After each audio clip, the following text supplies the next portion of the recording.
اکثر ہم سوچتے ہیں کہ دعا کی قبولیت کا اصل فن کیا ہے۔ یہ صرف کچھ الفاظ دہرا دینا نہیں ہے، بلکہ اس گہری کیفیت کو سمجھنا ہے جو ایک عام سی دعا کو بھی بارگاہ الہی میں خاص بنا دیتی ہے۔ تو آئیے اس فن کو ذرا سمجھنے کی کوشش کرتے ہیں۔ تو پھر سوال یہ اٹھتا ہے کہ آخر وہ کیا چیز ہے جو ہمارے کہے ہوئے الفاظ کو ایک مقبول دعا میں بدل دیتی ہے؟ وہ کون سا راز ہے جو ہماری درخواستوں کو آسمان تک پہنچا کر انہیں قبولیت کا شرف بخشتا ہے؟ اس سفر میں ہم اسی راز سے پردہ اٹھائیں گے۔ دیکھیں، ایک قبول ہونے والی دعا وہ صرف الفاظ کا مجموعہ نہیں ہوتی، بلکہ یہ 3 چیزوں کا ایک بہت طاقتور امتزاج ہے۔ نیت یعنی ہمارا ارادہ کیسا ہے، حال یعنی ہمارے دل کی کیفیت کیا ہے، اور حالات یعنی ہمارے ارد گرد کے عوامل کیا ہیں۔ یہ صرف مانگنا نہیں ہے، یہ ایک مکمل روحانی تجربہ ہے۔ تو چلیے اس سفر کے سب سے اہم حصے سے شروع کرتے ہیں، ہماری اندرونی حالت۔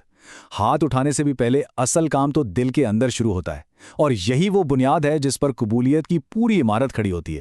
ہر چیز کی شروعات، اس کی بنیاد ایک صاف دل سے ہوتی ہے۔ مطلب دل میں کوئی کینہ نہ ہو، کوئی حسد نہ ہو، کوئی بغض نہ ہو۔ جب کسی سے رابطہ قائم کرنا ہو تو ظاہر ہے چینل کا صاف ہونا بہت ضروری ہے۔ ایک پاکیزہ دل ہی دعا کے لیے بہترین زمین فراہم کرتا ہے۔ اچھا، دل صاف ہو گیا، اب اس کے بعد اگلا قدم کیا ہے؟ وہ ہے احساس، یعنی اپنی کوتاہیوں اور گناہوں کا ادراک ہونا۔ یہ عاجزی کی علامت ہے۔ جب انسان اپنی غلطیوں کو مان لیتا ہے نا، تو توبہ کا دروازہ کھلتا ہے، اور قبولیت کی شروعات ہی دراصل توبہ اور اخلاص سے ہوتی ہے۔ اور پھر ان سب کے بعد آتی ہے سچی نیت، یعنی اخلاص۔ دعا کے پیچھے کا مقصد کیا ہے؟ کیا یہ صرف اور صرف اللہ کی رضا کے لیے ہے؟ ایک سچی نیت، سمجھیں، دعا کی روح ہوتی ہے۔ یہی وہ انجن ہے جو اس درخواست کو طاقت دیتا ہے اور اسے سیدھا صحیح سمت میں لے جاتا ہے۔ جب اندر کی حالت درست ہو جائے تو پھر باری آتی ہے اصل دعا کے عمل کی۔ یہ وہ مقدس لمحہ ہے جب ہم اپنے رب سے براہ راست جڑتے ہیں۔ آئیے دیکھتے ہیں کہ اس لمحے کو مزید خاص کیسے بنایا جا سکتا ہے۔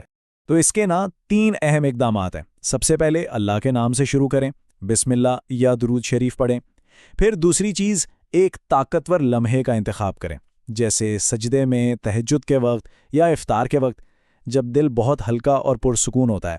اور تیسرا، اور یہ بہت ضروری ہے، دعا کو بالکل سادہ اور واضح رکھیں۔ رٹے رٹائی الفاظ نہیں، بلکہ وہ آواز جو سیدھی دل سے نکلے۔ اس کی ایک مثال لیتے ہیں، بالکل عام سی، یا اللہ میرے امتحانات کو آسان کر دے، یا میرے دل کو سمجھنے کی طاقت دے۔ اب دیکھیں اس میں کتنی سادگی اور سچائی ہے۔ اس میں اپنی کمزوری کا اعتراف بھی ہے اور اللہ کی حکمت پر مکمل بھروسہ بھی نظر آتا ہے۔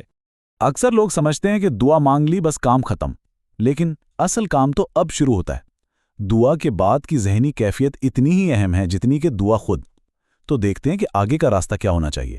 دعا کے بعد ہمارے سامنے 2 راستے کھل جاتے ہیں۔ ایک طرف ہے پریشانی اور فکر کا راستہ، جو انسان کو بس بے چین ہی رکھتا ہے، اور دوسری طرف ہے توکل اور امید کا راستہ، یعنی اللہ پر یہ مکمل بھروسہ کہ جو بھی بہترین ہوگا وہی صحیح وقت پر عطا کیا جائے گا۔ اصل سکون تو نتیجہ اللہ پر چھوڑ دینے میں ہی ہے۔ دعا کو عمل کے ساتھ جوڑنا یہ شاید سب سے اہم چیز ہے۔ جب دعا قبول ہو تو شکر ادا کریں، لیکن ساتھ ہی اپنی دعا کو محنت، اچھی نیت اور صبر سے سپورٹ بھی کریں۔ یاد رکھیں، دعا دروازہ کھولتی ہے، لیکن اس دروازے سے گزرنے کے لیے کوشش تو ہمیں خود کرنی پڑتی ہے۔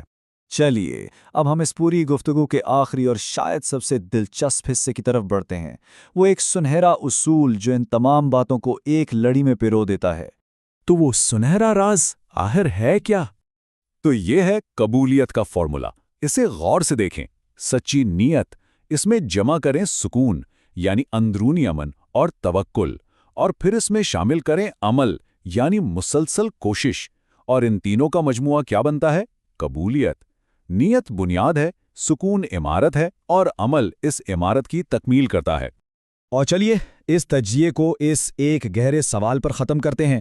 اگر دعا ایک درخواست ہے تو پھر ہمارا کون سا عمل اس درخواست کا ثبوت بنے گا؟ کیونکہ دعا اور عمل یہ لازم و ملزوم ہیں۔ ایک کا وجود دوسرے کے بغیر ادھورا ہے۔ یہی وہ سوچ ہے جس کے ساتھ ہم اس گفتگو کو تمام کرتے ہیں۔